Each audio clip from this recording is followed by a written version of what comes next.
Namo Buddhaya Bante. Saya Sugianto, asal Surabaya. Saya jarang ke wihara, tapi saya sering mendengarkan dari online. Yang saya tanyakan, apakah untuk maga dan para offline dan online itu hampir sama? Terima kasih, Bante. Oke. Bagi yang tidak tahu, maga dan pala itu terjemahan bahasa Indonesianya. Tapi mohon maaf, saya harus menyapa dulu. Ini ada catatannya. Terlebih dahulu saya ingin menyapa tamu undangan. Terima kasih yang sebesar-besarnya atas kehadirannya Bapak Pembimas Agama Buddha Provinsi Jawa Timur, Bapak Ketut Panji Budiawan, SHSAGMM. Terima kasih Bapak dan Ibu. Kemudian terima kasih juga Bapak Hirman Saputrakwan selaku mentor DBS Cabang Surabaya. Terima kasih Pak Hirman atas mentoringnya ke pengurus cabang di sini dan dukungannya yang sudah diberikan. Juga kepada Bapak Dipa Praja Eman Agung juga selaku mentor DBS Cabang Surabaya beserta keluarga. Terima kasih Pak Eman atas mentoringnya dan juga dukungannya. Ya, semoga harapan saya tentu saja DBS Cabang Surabaya ini bisa melebihi DBS Jakarta. Ya, sebagai informasi awal, DBS Jakarta itu kalau hari Minggu sekitar 900 orang datang. Di sini harus 1000 lebih. Dan ya harusnya prospeknya bagus karena Surabaya juga termasuk kota besar kedua kan.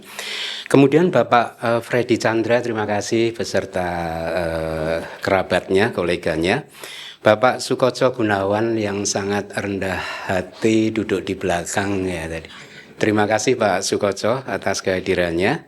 Bapak Ko Janswandi beserta keluarga dan juga Bapak Ongko Budi Hartanto dan istri. Terima kasih Pak Ongko atas kehadirannya. Ya, baik. Saya sangat berbahagia sekali bisa akhirnya kembali berada di Surabaya untuk berceramah setelah mungkin lebih dari 12 tahun yang lalu saya ceramah di sini. Ya, waktu itu saya masih membabarkan Abhidhamma Mitisi keliling Indonesia gitu. Jadi ini kesempatan pertama setelah mungkin lebih dari 12 tahun untuk ke Surabaya.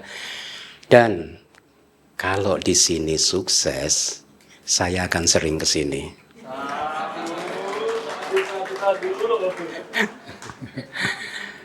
Baik Bapak Sugianto, atas pertanyaannya tadi yang ditanyakan adalah maga dan pala. Maga itu terjemahannya itu adalah jalan, pala itu buahnya atau efeknya. Ini sebenarnya istilah teknis Abhidhamma dan sering disebut sebagai kesadaran pencerahan. Ya, jadi mungkin sebagai informasi awal yang bisa saya sampaikan. Kita ini kan sebagai umat Buddha, tujuan kita adalah menghancurkan semua kotoran batin kan. Ya, apa itu kotoran batin? Kotoran batin itu secara umum ada 10, yaitu keserakahan. Itu harus kita hancurkan. Nah, keserakahan itu mencakup nuansa yang sangat panjang sejak dari mungkin keinginan yang hanya minor, hanya keinginan-keinginan lembut untuk memiliki ini, untuk memiliki itu, melekati ini, melekati itu, tidak mau melepaskan kepemilikan walaupun itu barang-barang yang murah katakanlah, sampai ke nafsu yang menggebu-gebu. Ya. Sebelum saya teruskan 9 kotoran batin yang lain, definisi dari kotoran batin atau kilesa itu adalah te kayanca citang, te kayanca citan cak kilese te ti kilesa ti wucati. Itu definisi dari kitab suci kita, ya. Disebut sebagai kilesa, disebut sebagai kotoran batin karena mereka semua ini nanti yang saya sebutkan ada 10 kotoran batin ini kileseti kayang citang, kayan cak citang cak. Jadi kayak mengotori tubuh dan juga mengotori pikiran. Ya. Dan definisi yang lain, kilesa itu adalah energi mental kita, kotoran batin di dalam mental kita yang membuat kita yang masih memilikinya tidak akan pernah menemukan kedamaian di dalam hidup. Lebih jauh lagi, selama Anda masih mempunyai kilesa, maka siklus kelahiran dan kematian Anda akan terus berputar. Jadi kematian hanya akan diikuti oleh kelahiran kembali, kemudian hidup meninggal, lahir lagi, hidup meninggal, lahir lagi. Dan menurut ajaran Buddha sudah jelaskan, dikatakan bahwa selama kita masih tetap hidup di dalam siklus kelahiran dan kematian, maka di sana ada penderitaan, kesengsaraan, dan segala macamnya itu. Nah, kilesa, kotoran batin dengan definisi yang sudah saya berikan tadi ada 10. Yang pertama keserakahan, yang kedua adalah kebencian, atau bahasa palinya dosa. Dosa. Jadi sebenarnya istilah dosa bahasa Indonesia itu asli istilah Buddhis sebenarnya. Ya, kebencian bisa juga dianggap sebagai cacat mental, cacat batin, sering marah, ya kadang marahnya tanpa alasan dan lain sebagainya begitu. Kemudian yang ketiga adalah moha. Moha itu delusi. Delusi itu adalah sesuatu yang membuat kita berkhayal, dalam tanda kutip. Berkhayal bahwa ada hidup yang kekal, ada hidup yang abadi. Berkhayal bahwa di surga itu adalah kehidupan yang abadi, padahal bukan. Ya, surga bukan kehidupan yang abadi. Kelahiran di surga bukan kehidupan yang abadi, karena kelahiran di surga juga bersifat sementara. Dan kelahiran di surga, Anda bisa lahir di surga dengan masih mempunyai kotoran batin. Makanya wajar saja kalau orang di surga merindukan ini, merindukan itu, ya enggak sih? Merindukan istana, entah merindukan bidadari, merindukan macam-macam. Itu semua kotoran batin. Ya, jadi kehidupan di surga bukan tujuan akhir dari Buddhis. Ya, nah itu yang ketiga. Yang keempat adalah loba, dosa, moha, mana, kesombongan. Ya, kesombongan kita yang merasa kita lebih baik dari orang lain, atau merasa kita sama saja dengan orang lain, tapi ada semacam pikiran di dalam hati kita ingin menonjol, ingin memperkenalkan diri, ya, ingin menyampaikan pencapaiannya. Oh, saya lo dulu begini begitu. Intinya kesombongan adalah sikap mental yang kalau dalam kitab suci kita itu perumpamaannya adalah seperti bendera yang dikibarkan, pataka atau mungkin bendera gitu yang dikibarkan di warung-warung gitu kalau di kitab suci. Jadi ada warung mengibarkan bendera supaya orang tahu ini loh warung saya. Jadi perilaku mental Anda, pikiran Anda ketika Anda mengucapkan sesuatu dengan tujuan supaya Anda pengen dikenal oleh orang lain, ya, entah itu melalui prestasi Anda atau apapun, pokoknya Anda ingin dikenal sebagai individu yang berbeda, itu termasuk kesombongan. Ya, membanding-bandingkan diri Anda dengan orang lain itu juga kesombongan. Kemudian yang kelima adalah didik, bahasa palinya. Didik itu adalah pandangan salah. Pandangan salah itu secara umum ada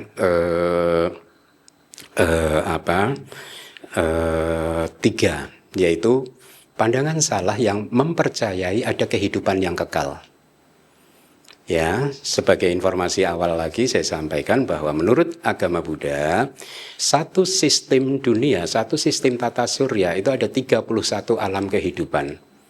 Jadi tidak hanya ada alam manusia, alam surga, dan alam neraka. Enggak sesederhana itu. Ya, kalau hanya ada 3 rugi dong yang jadi biku lahir di surga yang sama dengan Anda. Ya, nah makanya ada 31 dan dari 31 itu yang 26 adalah surga. Jadi kita Buddhis itu punya 26 surga. Itu di satu sistem dunia, satu sistem tata surya. Padahal Buddha mengatakan bahwa di seluruh alam semesta ini sistem tata surya, sistem dunia itu jumlahnya tidak terbatas. Dan di sistem tata dunia yang lain juga terdapat manusia. Jadi alam semesta ini tidak terbatas menurut ajaran Buddha, ya. Nah, kemudian itu tadi tentang apa? Kekekalan ya. Kemudian pandangan salah yang kedua adalah tentang anihilasi. Ini adalah pandangan salah yang meyakini bahwa hidup hanya sekali saja. Setelah ini nggak ada kehidupan, makanya foya-foyalah selagi kita masih hidup itu. Karena setelah ini nggak ada lagi kehidupan. Ini juga pandangan salah, ya. Kemudian ya, secara umum ada dua itu pandangan salah antara kekekalan dan juga uceda didik sasata didik itu dan nihilisme, ya, bahwa setelah ini sudah tidak ada kehidupan. Itu adalah kotoran batin yang kelima. Nah, Buddhis tidak meyakini itu tadi, ya. Kemudian kotoran batin yang keempat, keenam ya, loba dosa moha mana didik wicikica, ya wicikica, keraguan-raguan. Apakah Buddha ini mengajarkan meditasi secara benar? Apakah dengan mengikuti meditasi yang diajarkan Buddha kita benar-benar bisa menghancurkan kotoran batin tadi? Keraguan apakah kitab suci kita itu Tripitaka dan kitab komentar? Keraguan dan lain sebagainya. Jadi meragukan secara umum adalah meragukan Buddha, Dhamma, Sangha dan latihan meditasi. Ya. Kemudian yang keempat adalah tina, kelambanan, kemalasan, ya, malas, lamban, mau ini nggak mau, mau itu nggak mau, ya, diminta, oh di DBS lo ada tanya jawab, malas mau datang, bisa jadi itu kilesa, bisa jadi itu kilesa gitu. Kemudian yang berikutnya berarti yang ke-8 udaca. Udaca itu kebingungan. Pikiran kita nggak pernah bisa tenang.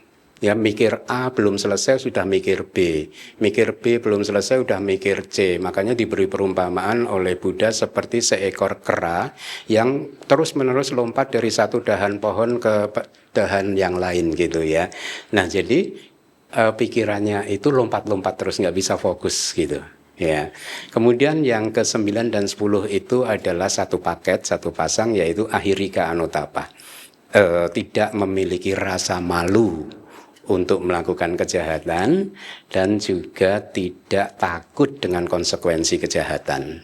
Ya, itu 10 kilesa. Nah, 10 kilesa inilah energi mental yang membuat kita tidak akan pernah masuk ke nibbana atau nirwana. Tidak pernah bisa mencapai pencerahan karena ini adalah energi mental yang membuat siapapun yang masih memilikinya akan terus berputar-putar. Dan selama berputar-putar dia akan menderita. Jadi sesungguhnya kalau Anda merasakan tidak pernah menemukan kedamaian di dalam kehidupan ini, tidak pernah merasakan kebahagiaan dalam kehidupan ini, ketidakpuasan dalam kehidupan ini, itu bukan disebabkan oleh orang lain. Orang lain tidak pernah salah dengan apapun yang kita alami, ya. Jadi agama Buddha tidak pernah mengajarkan kepada kita bahwa kalau kita gagal yang salah orang lain, kalau kita susah yang salah orang lain, enggak. Yang bikin Anda susah dan seterusnya itu adalah kilesa-kilesa tadi, kotoran-kotoran batin tadi. Ya. Nah, maka tadi yang ditanyakan oleh Pak Sugianto itu adalah kesadaran pencerahan. Hasil dari meditasi vipassana. Ya, nah tapi meditasi vipassana itu banyak sekali tekniknya, gitu ya. Jadi intinya, ketika Anda bervipassana dan sudah mencapai puncak dari vipassana Anda, maka di dalam pikiran Anda akan muncul dalam satu momen kesadaran, satu jentikan saja. Kalau menurut kata-kata Buddha dan memang faktanya seperti ini, yaitu bahwa fenomena mental, fenomena pikiran Anda itu di dalam satu jentikan jari itu 1 triliun kali muncul dan lenyap. 1 triliun kali fenomena mental. Pikiran Anda itu cepat sekali bergerak dan lenyapnya begitu. Tapi magga tadi, jalan tadi, walaupun dia muncul 1 per 1 triliun jentikan jari, itu mempunyai kekuatan yang luar biasa, yaitu mempunyai kekuatan untuk menghancurkan kotoran-kotoran batin. Inilah yang disebut pencerahan. Tetapi di dalam agama Buddha, pencerahan itu ada 4, ya, yaitu Sotapanna, Sakadagami, Anagami, dan arahat. Ya, ketika Anda menjadi Sotapanna, maka pandangan salah Anda hancur. Ya, kemudian keraguan-raguan Anda hancur. Keraguan-raguan Anda hancur. Tapi 8 kilesa yang lain belum hancur. Ya, makanya Anda harus berlatih lagi untuk bisa mencapai pencerahan yang lebih tinggi. Sakadagami, Anagami, sampai arahat. Itu adalah pencerahan di mana Anda akan berhasil menghancurkan semua kotoran batin. Nah, ajaran yang seperti ini hanya ada di dalam Buddhism.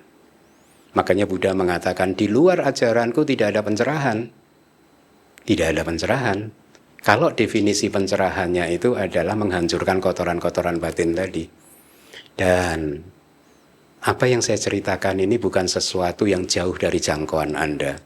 Karena sampai hari ini pun banyak biku yang sudah mengalaminya.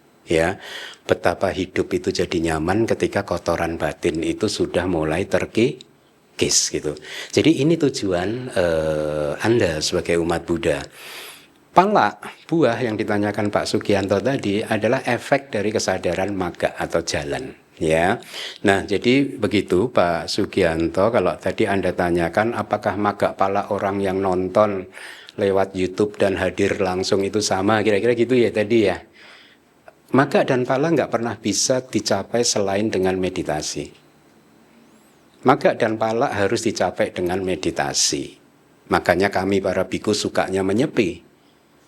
Ya, mereka yang sudah mulai menemukan kemajuan di dalam meditasinya secara umum akan menghindari keramaian. Kenapa? Karena seperti saya saat ini berada di tengah keramaian itu sebenarnya beban pikiran. Pikiran saya terasa beda gitu. Beda, kayak kena beban tambahan begitu. Terasa sekali. Ya. Saya mengatakan ini supaya Anda terdorong untuk bermeditasi gitu. Kita bisa merasakan keadaan pikiran yang mulai ada beban-beban begini dalam keramaian ini kan mau nggak mau pikiran saya itu harus menuju ke sana, menuju ke sana, menuju ke sana, menuju ke sana gitu kan. Ke banyak objek kan. Padahal biasanya kalau kita bermeditasi kita fokus ke satu objek gitu. Mengamati satu objek gitu. Bedanya jauh sekali gitu. Tapi walaupun demikian kalau mereka yang sudah berpengalaman mereka akan bisa untuk kayak switch ke A, switch ke B pikirannya begitu akan dengan mudah bisa dilakukan. Nah, sekali lagi ini yang harus Anda kejar. Mempunyai pikiran yang bersih dari semua kotoran batin yang sudah saya sebutkan tadi. Ya, masih ada guru yang bisa mengajarkannya, ya. Masih banyak juga biku-biku yang sudah merealisasinya. Jadi Anda juga semangatlah untuk berjuang.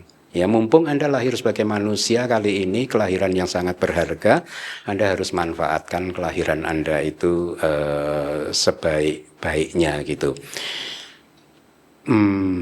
Mungkin saya buka sesi berikutnya. Saya bisa panjang sebenarnya menjelaskannya.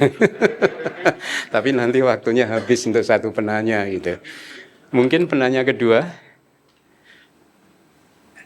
Hendra itu ada Bu Eli. Bu Eli habis itu yang ketiga yang di sana ya. Oh, oke, silakan. Bu Eli yang Bu Eli ini. Oh, iya, silakan. Alan tolong. Ya. Ketutupan tiga. Bante, terima kasih atas kesempatannya. Saya mau tanya Bante, faktor-faktor apa saja yang mendukung dalam kemajuan meditasi? Itu yang pertama. Kedua, apa beda arahat dengan Buddha Bante? Kan kedua-duanya sama-sama mencapai pencerahan sempurna. Bedanya di mana Bante? Baik Bu Eli, terima kasih. Saya jawab yang kedua dulu ya Bu ya. Yang kedua, jadi pencerahan sempurna di dalam agama Buddha itu ada 3. Satu yang paling sempurna itu adalah pencerahannya Buddha. Kedua, yang di bawahnya Buddha itu adalah sama Sambodhi, pencerahannya Paceka Buddha. Ada kan? Tahu ya Paceka Buddha, ya Buddha yang tidak mengajar. Buddha tidak mengajar. Kenapa tidak mengajar? Nggak bisa ngajar ya, tapi tercerahkan gitu. Makanya di dalam kitab suci kita itu diberi perumpamaan yang sangat indah. Proses pencerahan Paceka Buddha itu seperti proses Paceka Buddha itu seperti proses mimpinya orang bisu. Orang bisu disuruh menceritakan mimpinya, ya nggak bisa, gitu ya. Jadi dia nggak bisa mengajar. Paceka Buddha itu persis di bawah sama Sang Buddha. Yang ketiga baru arahat. Arahat itu pencerahan yang nomor 3. Tetapi tiga-tiganya sudah menghancurkan semua kotoran batin tadi, ya. Terus yang membedakan sama Sang Buddha, Buddha Gotama kita ini, Anda bayangkan Buddha Gotama, beliau itu menyempurnakan paraminya, kesempurnaannya selama 4 asangkeya 100.000 kalpa, dan itu waktu yang tidak bisa dihitung dengan angka gitu. Lama sekali hanya untuk menyempurnakan dirinya, untuk menjadi orang yang sempurna gitu, ya. Terus sesungguhnya juga Anda harus catat bahwa ketika beliau sebagai Pertapa Sumedha beraspirasi di bawah kaki, di telapak kaki Buddha di Pangkara, sebenarnya pada hari itu kalau mau jadi arahat beliau sudah bisa. Ya, jadi beliau itu melalui proses yang sangat panjang untuk menyempurnakan dirinya gitu. Nah, ini juga poin penting lagi. Di dalam ajaran Buddha, you are your own master. Anda adalah tuan bagi kehidupan Anda sendiri. Anda pencipta bagi kehidupan Anda sendiri. Anda tidak diciptakan oleh siapa-siapa, tapi melainkan oleh diri Anda sendiri. Jadi, kalau Anda ingin menjadi orang yang tercerahkan, Anda tidak bisa mendapatkan pencerahan dengan cara berdoa. Ya, nggak bisa. Berdoa bukan cara yang cerdas untuk menjalani hidup ini, gitu. Ya, nah, jadi kita harus berusaha. Tidak bisa berharap turun dari langit, hari ini kita diam turun dari langit lalu tercerahkan, nggak bisa. Ini melalui usaha yang panjang. Kami aja para biku sampai bertahun-tahun loh retret di dalam hutan, hidup susah, makan kadang sekali, sering sekali gitu. Jubah juga seadanya, kadang nggak ada air yang proper gitu.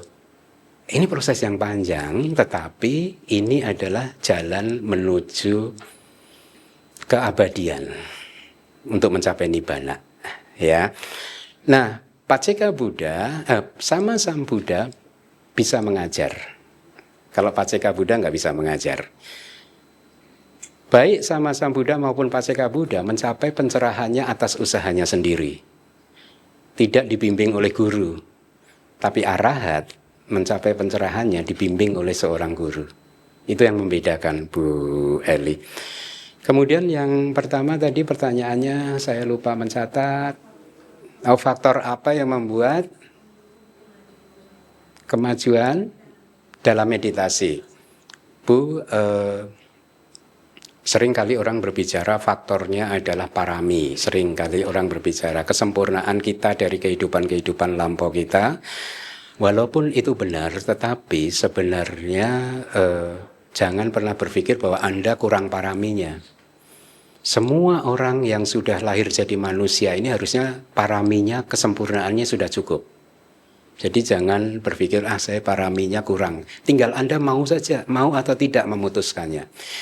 Sebenarnya parami-parami Anda untuk jadi biku pun sudah cukup juga. Tapi kan Anda nggak mau memutuskan jadi biku, ya kan? Kalau saya mau, gitu aja yang bedain hanya Anda nggak mau, saya mau.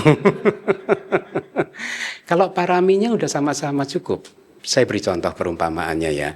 Parami itu kan praktek kesempurnaan kita dari kehidupan-kehidupan lampau, ya, dari kelahiran-kelahiran yang lampau. Anggap saja ini timbunan kebajikan dari kelahiran-kelahiran yang lampau gitu. Nah, tetapi ya, Ibu nanti bisa berhasil dalam meditasi itu ditentukan oleh 2 kombinasi. Antara kebajikan yang sudah Ibu lakukan di kehidupan atau kelahiran yang lalu dan usaha yang Ibu lakukan di kehidupan yang sekarang. Gitu. Tadi saya katakan kesempurnaan dari kelahiran yang lampau sudah cukup. Tinggal Anda mau berusaha atau tidak gitu. Saya beri contoh perumpamaannya. Ibu tadi datang dari rumah, kemudian melakukan perjalanan menuju ke Wiyung ini, ke DBS ini. Anggap saja itu karma masa lampau ibu. Sampai ibu masuk ke sini, itu masih efek dari ibaratnya karma masa lampau atau karma kehidupan lampaunya ibu. Tapi begitu masuk ke ruangan ini, kalau ini tadi panitia menentukan sih ya, Pak Pembimas di situ, ibu di situ, saya anggap saja tidak ditentukan nih kursinya. Begitu masuk ke ruangan ini, ibu mempunyai pilihan yang bebas untuk mau duduk di situ, di sana, di sana, di sana, di sana gitu.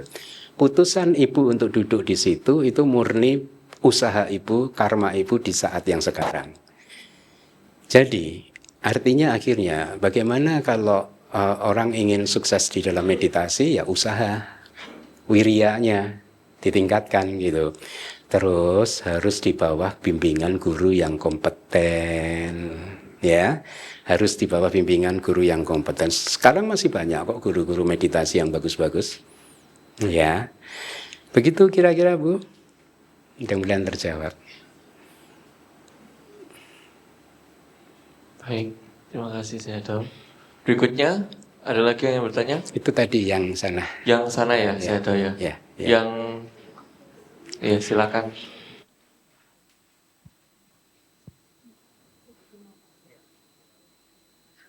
Selamat malam Bante, nama saya Rizka. Kebetulan saya ngikutin IG-nya Bante dan kebetulan sama Bante di fallback. Terima kasih banyak. Terima kasih atas kesempatannya juga. Saya sering banget ngelihat ceramah-ceramahnya Bante setiap malam sebelum tidur. Jadi ya seneng banget bisa ketemu hari ini. Ini waktu yang pertama. Pertanyaan saya adalah tadi Bante kan ceramah nih bahwasanya di dalam kehidupan ini kita harus menghancurkan yang namanya kilesa atau kotoran batin. Yang pertama adalah apakah karma saya dari kehidupan-kehidupan yang lalu itu juga menentukan kotoran batin yang saya punya hari ini. Terus yang kedua adalah mungkin karena saya belum banyak belajar tentang meditasi ya Bante ya. Jadi kebetulan saya ini kerjanya di sektor publik gitu Bante. Saya berhubungan dengan banyak banget orang.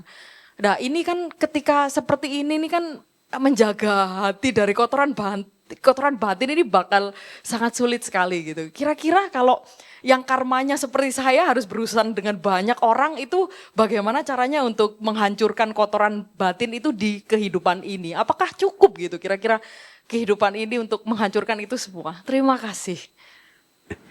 Baik, sama-sama Bu Rizka. Saya senang sekali. Oh, ternyata di fallback ya. Sadu. Bu, apakah kilesa atau kotoran batin itu ditentukan oleh karma lampau? Penjelasannya begini jadi, konkretnya begini. Selama karma lampau kita ini belum menghancurkan kilesa apapun, maka kilesa akan terus bersama dengan kita. Jadi sebenarnya lebih selama kita belum mencapai maga tadi yang ditanyakan oleh Pak Sugianto, maka kilesa akan bersama dengan kita. Jadi itu singkatnya. Kemudian Ibu tadi mengatakan bekerja di sektor publik, apa yang harus dilakukan untuk mengendalikan kilesa. Pertama mungkin saya akan sampaikan dulu begini Bu. Kilesa itu ada 3 level, kotoran batin itu ada 3 level. Yang paling kasar, kotoran batin itu adalah yang muncul dalam bentuk pelanggaran-pelanggaran sila. Tahu nggak pelanggaran sila? Membunuh makhluk hidup, mengambil barang orang lain, berzina, kemudian berbohong, mabuk-mabukan, kemudian bergunjing, ya, memecah belah, memfitnah, kemudian juga ngobrol ngalor ngidul yang nggak ada manfaatnya, ngomong-ngomong kosong begitu, ngomongin drakor kayak atau apapun itu gitu, itu nggak ada manfaatnya. Kotoran batin yang kasar begini itu antidotnya, lawannya, obatnya adalah Ibu harus mempraktekkan pengendalian diri melalui sila. Makanya kalau umat Buddha di upasaka dan upasika itu, mereka mempunyai sila yang wajib untuk dijaga, yaitu Pancasila yang tadi disebutkan, yaitu menjauhkan diri, mengendalikan dari pembunuhan dan seterusnya tadi. Ada 5 sila, ya. Tapi walaupun kotoran yang kasar-kasar itu tadi sudah berhasil ibu kekang, ibu kendalikan, kilesa atau kotoran batin masih bisa berkecamuk di dalam pikiran Anda. Ya, mungkin Anda sedang di rumah sendirian melamun, tiba-tiba muncul kemarahan ketika mengingat kejadian-kejadian yang kemarin-kemarin, ya. Hati Anda sedang damai-damai begitu. Maaf, Ibu sudah berkeluarga? Nah, udah punya. Oke. Maaf kalau ini saya mau ini kan ceritanya itu akan saya relate kan, maksud saya katakanlah ibu udah punya pacar begitu, hati sedang damai-damai, kemudian dapat info dari teman ibu, saya tadi ngelihat pacar kamu sama cewek lain loh, langsung kebakaran, ya kan? Itu kan kilesanya muncul di pikiran Anda, ya. Nah, kilesa yang berkecamuk di dalam pikiran seperti itu, nafsu birahi, kesombongan, kemudian kemelekatan Anda, craving itu kayak nafsu kehausan yang menggebu-gebu, itu munculnya semua di pikiran. Itu tidak bisa dikendalikan oleh sila. Jadi caranya Anda atau Bu Rizka harus bermeditasi samatha untuk mencapai jhana. Ya, jadi meditasi samatha akan meredakan kilesa-kilesa yang berkecamuk di dalam pikiran tadi. Kalau ibu mencapai jhana, ibu akan merasakan kehidupan surga di muka bumi ini. Super bahagia dan sulit untuk dideskripsikan. Hati itu sangat bersih, sangat damai, sangat bahagia begitu. Ya, jadi pikiran akan bersih. Ya, dari pikiran yang berkecamuk seperti kemarahan, nafsu dan lain sebagainya tadi. Nah, tapi walaupun pikiran sudah ditekan dengan meditasi jhana tadi, selama kotoran batin ini belum dihancurkan masih bisa muncul. Jadi ibaratnya pohon, kilesa yang kasar itu tadi pucuk pohonnya udah kita tebang, ya. Kemudian kilesa yang ada di pikiran itu ibaratnya batang pohon sampai dari atas sampai ke permukaan tanah sudah kita tebang. Ya, pohonnya udah kita tebang nih, tapi akarnya belum dicabut. Selama akar dari kotoran batin ini belum dicabut, dia cepat atau lambat akan muncul lagi. Itulah yang terjadi pada mereka yang sudah bahkan mencapai jhana. Selama berada di dalam jhana, pikirannya bersih. Setelah keluar dari jhana, pikirannya juga bersih. Bisa mungkin seharian pikirannya tenang, bersih begitu. Bisa 3 jam, 4 jam, 5 jam saja dan seterusnya. Tergantung pencapaiannya, tergantung kekuatannya. Tetapi cepat atau lambat kilesa akan muncul lagi. Karena anusaya kilesa, bahasa Palinya, kotoran batin yang disebut tendensi laten, itu belum dihancurkan. Jadi tendensinya nanti satu hari nanti akan muncul. Contoh konkretnya bagaimana, Bante? Contoh konkretnya, sekarang kan Anda di sini itu nggak marah kan? Tapi Anda berani nggak mengatakan bahwa kemarahan sudah Anda hancurkan? Belum. Nanti begitu turun nggak dapat makanan, marah Anda. Ya nggak, tiba-tiba muncul. Itulah kira-kira tendensi laten itu begitu. Sekarang Anda nggak punya nafsu-nafsu apapun kan, tapi satu hari nanti atau bahkan mungkin 2 jam 3 jam nanti muncul begitu ya. Nah, tendensi laten ini yang harus dihancurkan total, kayak pohon dicabut sampai ke akar-akarnya gitu, supaya nggak bisa tumbuh lagi pohonnya, supaya kilesanya nggak bisa muncul lagi. Nah, caranya bagaimana? Caranya dengan meditasi vipassana, dengan mencapai magga tadi yang ditanyakan oleh Pak Sugianto tadi itu. Nah, kalau tadi ditanyakan oleh Bu Rizka, Bu, bagaimana Pak Bante, bagaimana cara saya mengendalikan sebagai orang yang bekerja di sektor publik begitu ya. Nah, jadi saya teringat pada satu cerita begini. Ini ada cerita tentang 5 biku di zaman Buddha. 5 biku ini berlatih pengendalian diri berbeda-beda. Biku pertama hanya mengekang matanya saja, hanya mengendalikan matanya saja, supaya nggak melihat yang ganteng-ganteng, supaya nggak melihat yang cantik-cantik, supaya nggak memunculkan kotoran batin melalui mata, begitu ya. Tapi telinga, hidung, lidah, tubuhnya nggak dikendalikan. Sedangkan biku kedua hanya mengendalikan telinganya, tapi mata, hidung, lidah, dan tubuh nggak dikendalikan. Biku ketiga hanya mengendalikan atau mengekang hidungnya saja, indera penciuman hidungnya saja. Tapi indera panca indera yang lain tidak. Biku yang keempat hanya mengendalikan indera lidahnya saja, pengecapan saja. Tapi 4 indera dari panca indera nggak dikendalikan, nggak dijaga, nggak dilindungi. Ya, kan pintu masuk atau pintu keluarnya kotoran batin itu bisa melalui panca indera kita. Sebenarnya ada 6 indera sih. Indera yang keenam adalah indera pikiran gitu. Ya, itu bisa mengalir keluar melalui 6 pintu itu. Nah, tapi dalam konteks ini ada 5 biku begitu. 5 biku masing-masing hanya mengendalikan 1 pintu saja. Yang satu mengendalikan pintu mata, yang satu telinga, yang satunya hidung, yang satunya lagi lidah, yang satunya tubuh. Tubuh itu kayak apa sih, Bante? Ya kayak Anda disentuh sama istri atau suami Anda itu loh. Kan langsung ser gitu ya. Atau yang muda-muda disentuh pacarnya kan begitu sentuhan kan ser gitu ya. Nah itu nggak terkendali ya artinya pintu tubuhnya. Jadi dikendalikan itu dalam artian supaya kalau melihat tidak muncul kotoran batin, kalau mendengar tidak muncul kotoran batin, kalau mencium bau apapun tidak muncul kotoran batin, lidah merasakan makanan atau cita rasa apapun tidak memunculkan kotoran batin, tubuh menyentuh apapun, disentuh oleh siapapun tidak memunculkan kotoran batin. Nah masing-masing akhirnya berdebat, oh saya dong yang lebih baik mengendalikan pintu mata karena ini paling susah. Yang satunya enggak, ini yang paling susah mengendalikan telinga gitu. Dan seterusnya, masing-masing mengunggulkan prakteknya dengan berpikir bahwa mengendalikan 1 pintu saja cukup. Mengendalikan 1 indera saja cukup. Ya, lalu singkat cerita kemudian para biku itu melaporkan kepada Buddha. Buddha mengatakan ini sebenarnya kayak di Dhammapada mungkin. Buddha mengatakan begini. Cak kuncak sangwaro sadu sadu sotena sangwaro ganena sangwaro sadu sadu jiwa ya sangwaro gitu. Kemudian kayena sangwaro sadu sadu wacaya sangwaro manasa sangwaro sadu sadu sabata sangwaro.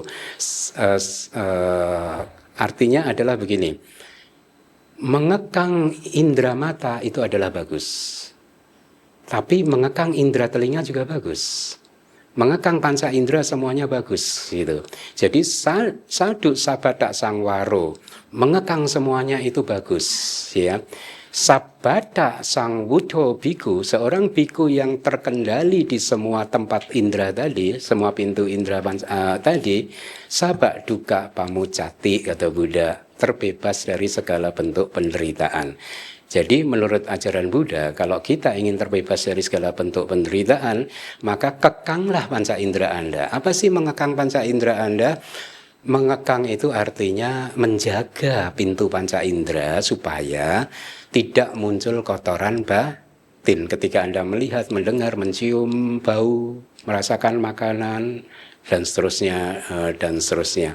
Nah, jadi mungkin Ibu Rizka bisa mempraktekkan pengendalian diri di 5 pintu. Jadi kalau Ibu melihat objek yang indah kok muncul kemelekatan, segera dikendalikan, lepaskan. Jangan dipikir-pikir gitu, buang jauh-jauh, lepaskan. Kalau Ibu mendengar kritikan atau mungkin marah dari bos atau siapapun begitu, hatinya kok mulai merasa terbakar, segera buang itu rasa panas di dalam hati Ibu gitu. Tapi sebenarnya kalau Ibu terbiasa bermeditasi, gampang sekali Bu untuk mengendalikan itu semua. Gampang sekali untuk menjaga supaya kotoran batin nggak muncul. Ya, nah jadi begitu dalam praktek sehari-hari Ibu bisa praktekkan pengendalian lewat mata, telinga dan seterusnya tadi. Ya Bu, sadu. Sadu. Terima kasih, Sedo. Hendra sangat unexpected sekali, Sedo. Hari ini sepertinya kalian Amita pada antusias ya dan sudah mempersiapkan pertanyaan luar biasa sekali. Wah, udah angkat tangan lagi. Oke. Oh, banyak. Ini pilih mana, Sedo? Ya udah, silakan, Sedo silakan. Sal. mungkin udah di sana udah 3, mungkin di sini dulu kali ya, Sedo ya. Boleh ya? Boleh ya? Siapa tadi yang angkat tangan? Mungkin yang tengah-tengah kali ya, middle way ya. Yang baju hijau boleh? Yang baju hijau. Silakan. Terima kasih Bante. Saya Ana dari Surabaya. Melanjutkan tentang kilesa. Pada saat saya setelah selesai meditasi, saya biasanya sabe, sata, bawadu, sukitata. Kemudian saya tidak menyebutkan nama, tapi saya membayangkan wajah yang saya akan berikan pelimpahan jasa. Nah, pada salah satu bagian saya terlintas seseorang yang saya tahu dia menyakiti, menghancurkan apa. Tapi saya sudah memeriksa batin saya itu, saya sebenarnya sudah nggak ada rasa benci, nggak ada rasa. Tapi saya tahu dia dengan perlakuannya itu dia bahagia. Tapi saya ngomong semoga dia berbahagia. Sadu. Nah, itu bagaimana perlakuan batin saya untuk mengatasi. Nggak muncul kilesa. Saya cuma teringat aja gitu, cuma teringat wah dia kok begitu ya sama. Tapi nggak muncul kebencian, Nggak ada. kemarahan, hanya ingat saja. Baik, ya, baik. Ini pertanyaan bagus, ya. Pertanyaan bagus bahwa praktek bisa melindungi Anda. Ya, praktek dhamma Anda bisa melindungi hati dan pikiran Anda dari serangan kotoran batin. Ya. Sebenarnya kan tujuan hidup kita itu toh ingin bisa mengendalikan kotoran batin dan kemudian menghancurkannya kan, ya. Tapi kan tidak banyak orang yang tahu bahwa sesungguhnya ada sesuatu yang penting yang harus kita kejar gitu, ya.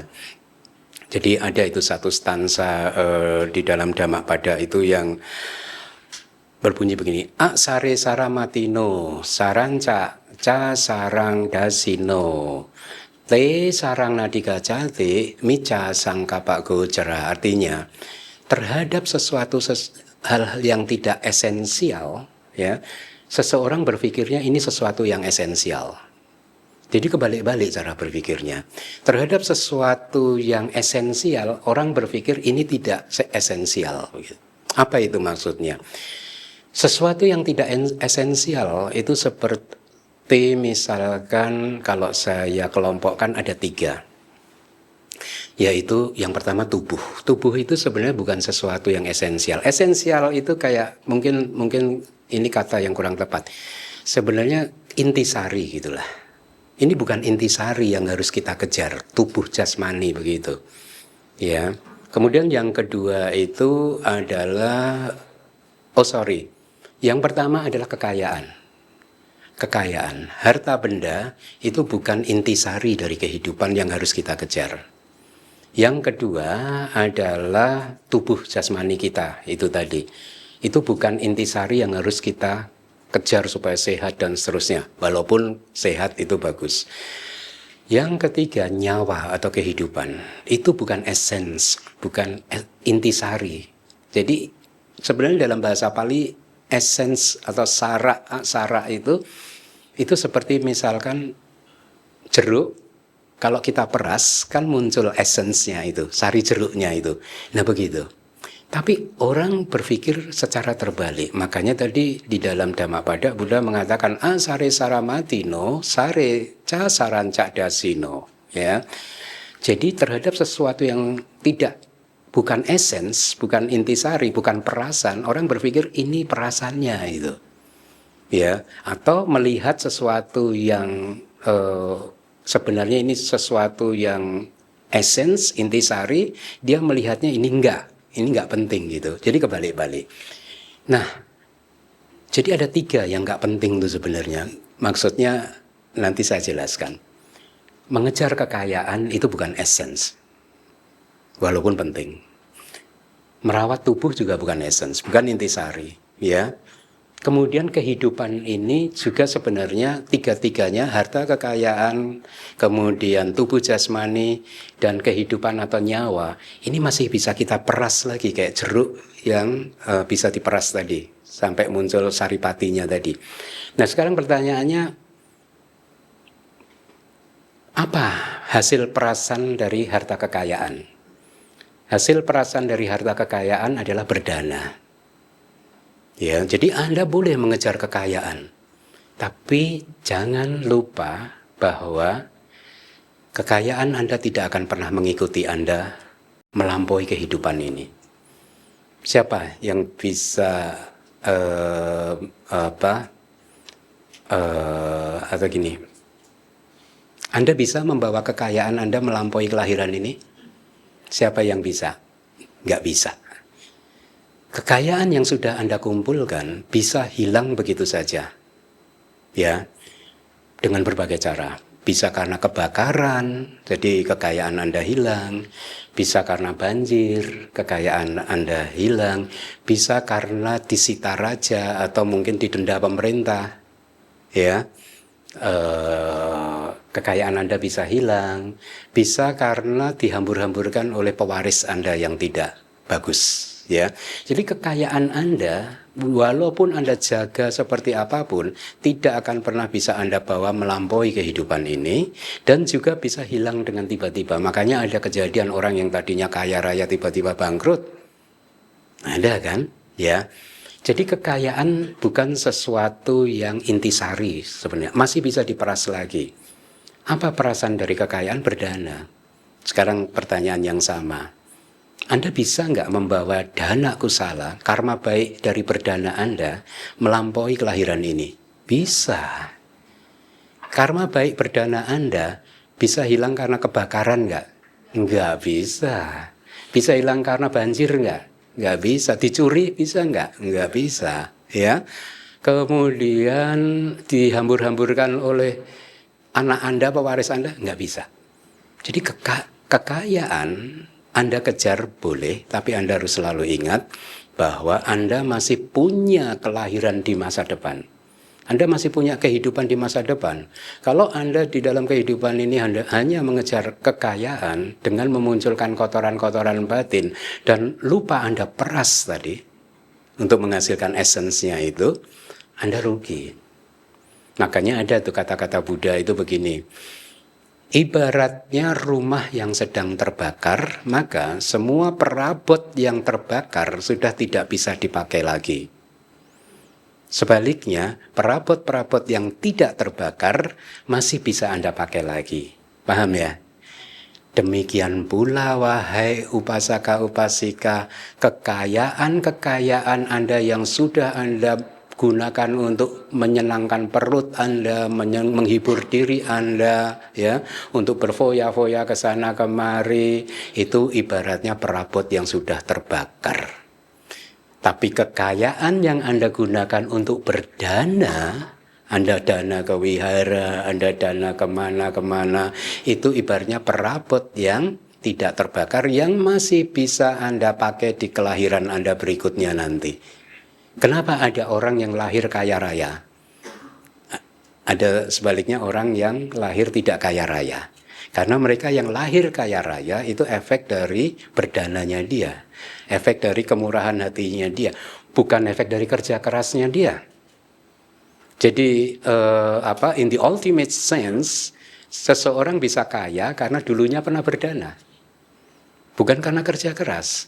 Karena kalau kerja keras saja, itu semua orang kerja keras lah. Jangan sombong Anda aja yang kerja keras, yang lainnya enggak. Semua orang kerja keras. Ya, kita waktu membangun tempat meditasi di Megamendung itu tahu enggak? Itu tukang bisa bekerja itu sampai jam 2 pagi, jam 3 pagi, padahal suhunya itu 11 derajat. Di udara terbuka. Anda kalah. Kerja keras Anda kalah sama mereka gitu. Jadi kekayaan sukses secara keduniawian, perusahaan Anda sukses bukan karena kerja keras. Kerja keras itu pupuk, sebab sekunder. Sebab primernya adalah karma baik Anda yang disebut berdana tadi. Kemurahan hati Anda. Itu yang membuat Anda kaya raya atau tidak. ya. Nah, jadi harta kekayaan harus Anda peras seperti itu. Ya, kemudian tubuh ini kalau diperas jadi apa? Ya, kan ada orang sampai kalau tubuhnya udah keriput, botox, tarik benang sana, tarik benang sini, begitu ya. Kalau yang punya uang ke Korea Selatan, ya toh, ke Korea Selatan, ya dirawat tubuhnya, gitu. Tapi pertanyaan saya, tubuh Anda yang Anda rawat dengan biaya mahal itu bisa melindungi Anda dari kemarahan Anda enggak? Tubuh Anda yang nge-gym terus setiap hari, six pack Anda gitu, bisa melindungi Anda dari rasa dendam, iri hati, jengkel, dan nafsu dan lain sebagainya enggak? Tubuh Anda yang sehat seperti itu bisa melindungi Anda dari kesengsaraan pikiran Anda yang terbakar terus setiap hari. Bisa enggak? Enggak bisa. Enggak bisa kan? Lalu apa yang bisa melindungi kita? Buddha mengatakan dhammo hawe rakati dhamma caring. Artinya dhamma yang sudah Anda praktekkan, ya, itu akan melindungi seseorang yang mempraktekannya. Ya. Dhammo sucino sukha mawahati.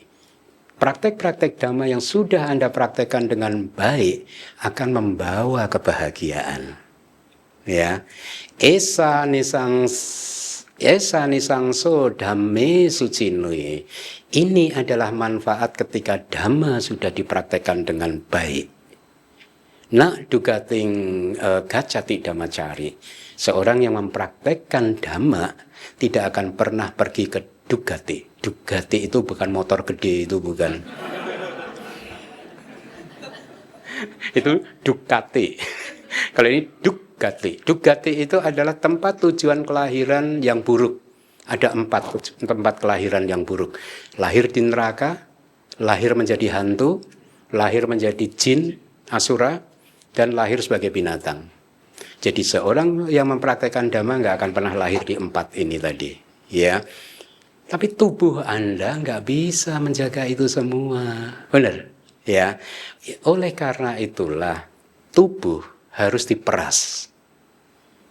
Lalu hasil perasan dari tubuh apa? Praktek-praktek sila. Praktek-praktek sila. Jadi Anda harus mempraktekkan sila Anda, Pancasila Anda. Sila itu sebenarnya tidak hanya cukup 5 sila sih. Sila itu mencakup nuansa yang cukup luas juga. Sila itu kalau bahasa tetangga itu adab. Tahu nggak adab? Adab itu kayak etika. Juga mencakup etika begitu, adab. Bagaimana Anda kalau ke orang tua menghormati, ke pabajita Anda harus menghormati, kalau ketemu pabajita, biku, seale, dan lain Anda harus menunjukkan sikap yang baik. Itu adab, itu sila. Ya. Jadi tubuh jasmani ini harus diperas. Kalau kekayaan tadi diperas jadi apa? Dana. Tubuh jasmani harus diperas jadi sila. Lalu nyawa harus diperas jadi apa? Kehidupan harus diperas jadi apa? Vipassana. Meditasi, bhavana. Bhavana itu ada 2, meditasi samatha dan vipassana. Ya. Nah, jadi kembali lagi tadi pertanyaan Ibu Ana saya lupa. Udah terjawab? Belum. Apa tadi pertanyaannya? Setelah meditasi yang kita ngomong sabe sata. Ya. Bagus. Dan faktanya kan Ibu bisa terhindar dari kilesa yang muncul kan ketika mengingat siapa tadi orang itu tadi kan. Itu artinya praktek dhamma Ibu melindungi Ibu. Gitu ya. Praktek dhamma Ibu melindungi Ibu. Ya, jadi teruslah berlatih. Tapi latihan Anda itu ada banyak ya. Begini.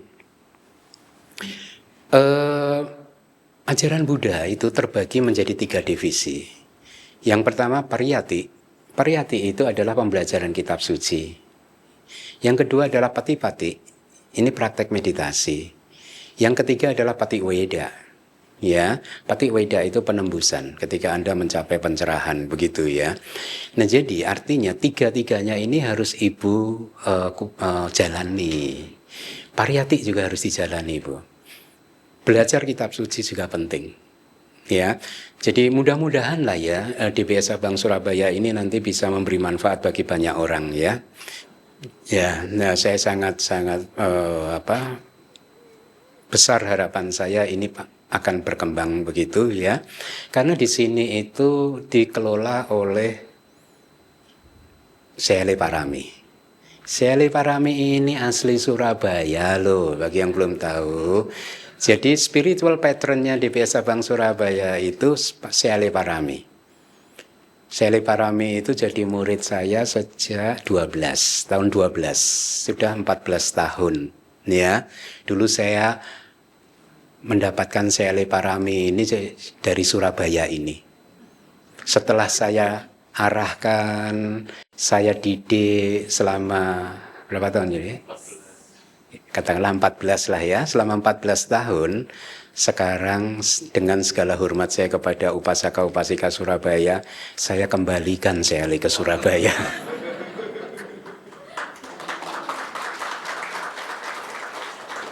Saya udah didik Sele selama 14 tahun, investasi panjang. Dan saya merasa tentram melepas Sele Parami ini. Kenapa? Dengan pendidikan yang begitu panjang, bayangkan 14 tahun, Sele sekarang sudah bisa baca kitab suci langsung dari bahasa Pali. Itu yang bikin saya tentram melepas Sele untuk mengasuh di Surabaya. Jadi mudah-mudahan ini jadi center yang bagus ya. Begitu ya Bu, mudah-mudahan terjawab. Teruslah berlatih, pariyati juga penting ya. Oke.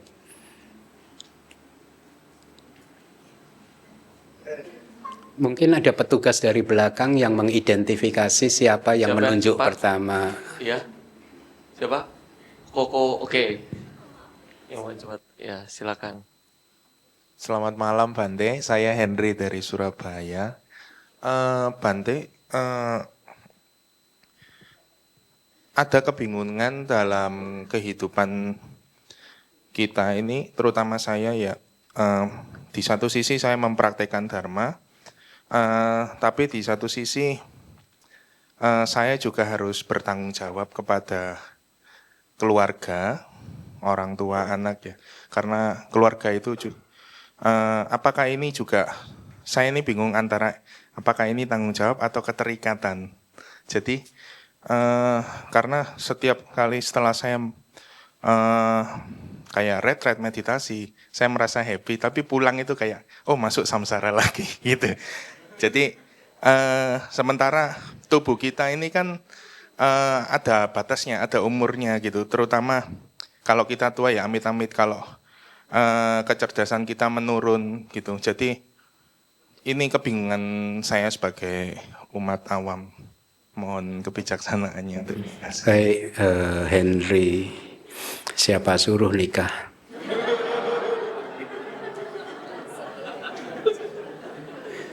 Orang ada pilihan nggak nikah pakai jubah enaknya kayak gini kok nggak mau.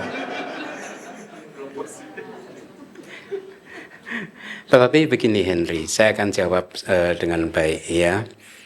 Karena Anda sudah menikah ya. Jadi Anda punya tanggung jawab sebagai seorang suami, seorang papa dari anak-anak Anda. Tanggung jawab itu harus dilakukan ya.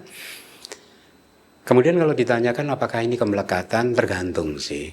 Ya kalau Henry hanya ngurusin mereka saja, ya inilah Henry mengelola kehidupannya ke jalur yang kurang bijaksana. Harusnya Henry balance. Ya. Jadi mengurus keluarga iya. Ya.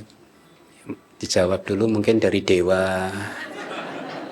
Sekali lagi mohon HP dan gadget bisa di silence ya. Ya, jadi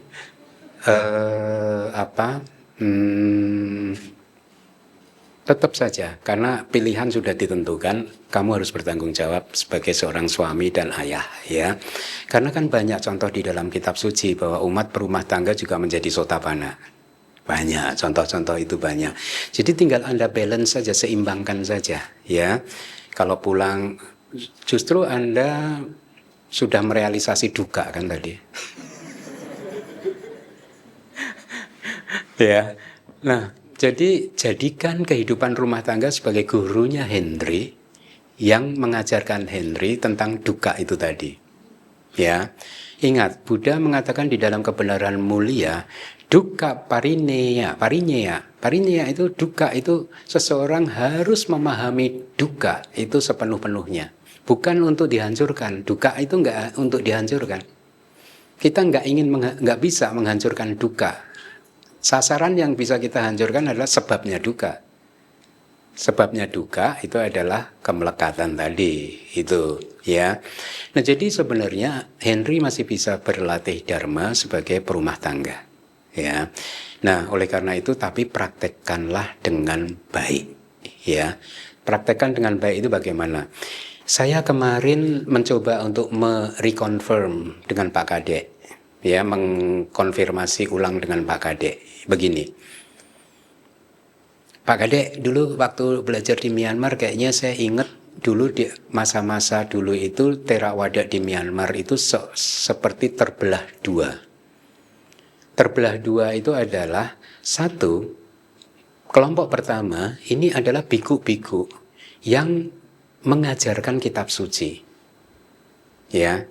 Kelompok kedua, pernah ada satu masa di Myanmar, biku-biku tidak mau belajar, tapi mau mengajar. Akhirnya dia mengajar berdasarkan opini pribadinya dia. Itu. Saya confirm ulang ke Pak Kadek. Benar ya Pak Kadek ya? Nah, itu beliau mengangguk lagi. Bahkan di Myanmar terjadi pembelahan dua biku tadi. Ya. Tetapi state Sangha Mahanayaka di Myanmar bergerak cepat untuk meredakan biku-biku yang nggak pernah belajar ini tadi, yang mengajarkan pendapat-pendapat pribadinya itu. Sehingga kemudian saya simpulkan, biku yang mengajarkan kitab suci itu adalah biku yang mengajarkan ajarannya sama Sang Buddha. Biku yang mengajarkan ajarannya Buddha. Biku yang berceramah ini di Myanmar ya, bukan di Indonesia. Biku yang mengajarkan berdasarkan opininya sendiri itu adalah biku yang mengajarkan ajaran Putujana. Tahu nggak istilah Putujana? Putujana ini orang yang belum tercerahkan, yang kilesanya masih banyak sekali gitu. Nah, bahayanya mengikuti ajaran Putujana itu seperti contohnya Raja Ajata I mengikuti Dewa Datta. Harusnya jadi Sotapanna, malah masuk neraka. Karena mengikuti ajarannya Putujana gitu. Nah, makanya berbahaya. Saran saya ke Henry ya, dengarkan ceramah-ceramah kitab suci. Ya, dengarkan ceramah-ceramah kitab suci. Ya, karena dengan mendengarkan ceramah kitab suci, Henry akan menimbun benih karma baik yang banyak sekali yang bisa memberikan manfaat tidak hanya di kelahiran yang kali ini, tetapi juga kelahiran-kelahiran yang akan datang. Loh, tapi Bante kadang mendengarkan kitab suci itu terasa kering, susah dipahami. Kayak besok hari Minggu Anda dengarkan ceramah saya itu. Besok hari Minggu mulai masuk ke pandangan salah. Bagi orang yang baru masuk Buddhism mungkin akan terasa susah. Kadang males Bante dengerin kitab suci, istilah-istilahnya susah dipahami gitu. Kita punya contoh bagus dari kitab suci. 500 kelelawar mendengarkan kitab suci nggak paham masuk surga loh. Dan akhirnya jadi arahat loh. Ya, jadi kelelawar aja dapat manfaat besar, apalagi manusia gitu. Nah, jadi saran saya dengarkan ajarannya sama Sang Buddha. Jadi Anda kayak sekali merengkuh dayung 2-3 pulau terlampaui. Anda mendengarkan ajaran Sang Buddha bermanfaat untuk mengikat bonding Anda kepada ajaran Buddha. Harapannya di kelahiran berikutnya Anda tetap bertemu ajaran Buddha. Ya, karena Anda punya rasa hormat terhadap ajaran Buddha sejak kelahiran yang sekarang. Bayangkan, kalau seseorang nggak punya rasa hormat terhadap ajaran Buddha, kok berharap pengen jadi umat Buddha terus, mana bisa? Kalau orang nggak punya rasa hormat terhadap kitab suci, ya susah, nanti ya akan dijauhkan terus. Bukan karena ada Tuhan yang menjauhkannya, bukan, tapi karena karmanya sendiri yang membuatnya dia terjauh dari kitab suci. Saya beri contoh lagi. Katanya di Indonesia ini umat Buddha di Indonesia, Pak Pembimas, 2 juta, 3 juta? Hampir 3 juta, kata Bapak Pembimas Buddha Provinsi Jawa Timur. Hampir 3 juta umat Buddha di Indonesia. Coba Anda renungkan, dari 3 juta umat Buddha yang ada di Indonesia, berapa yang punya rasa hormat kepada kitab suci? Ada yang seumur hidup nggak kenal kitab suci, KTP Buddha. Ya, ada yang begitu. Lalu kenapa bisa seperti itu? Ya bisa jadi karena memang itu karma-karma masa lalunya, entah apa itu karma masa lalunya. Nah, pesan saya, tingkatkan rasa hormat terhadap ajaran Buddha, terhadap kitab suci, karena itu manfaatnya besar.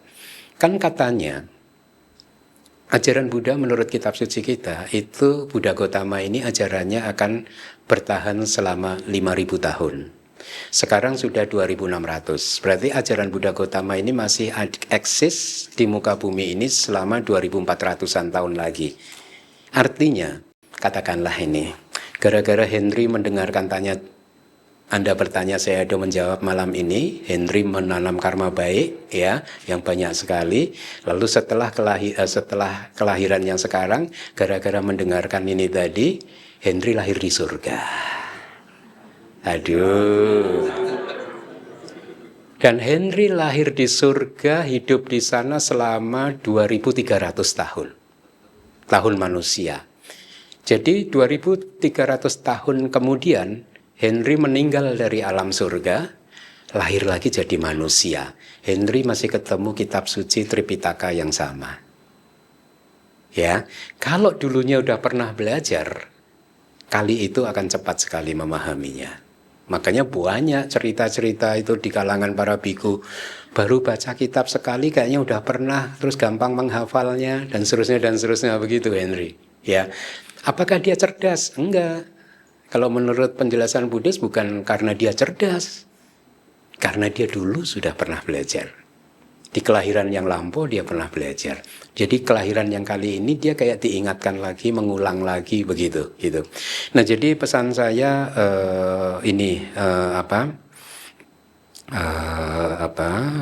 dengarkan kitab suci. Ya Henry ya, tetaplah berumah tangga.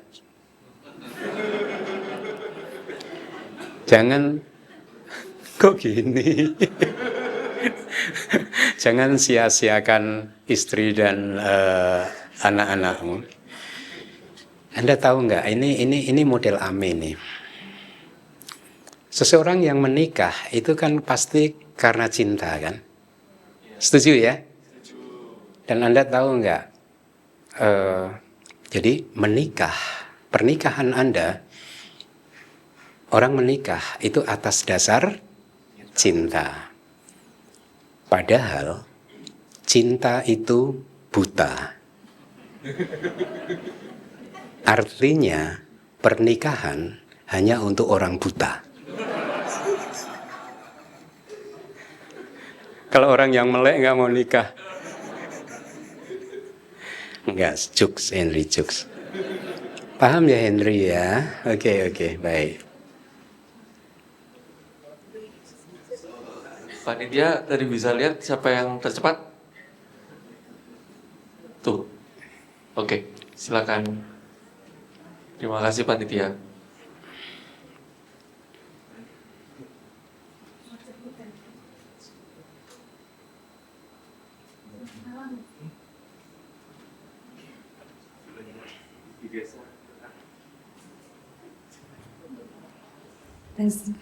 Wandami Bante, selamat malam.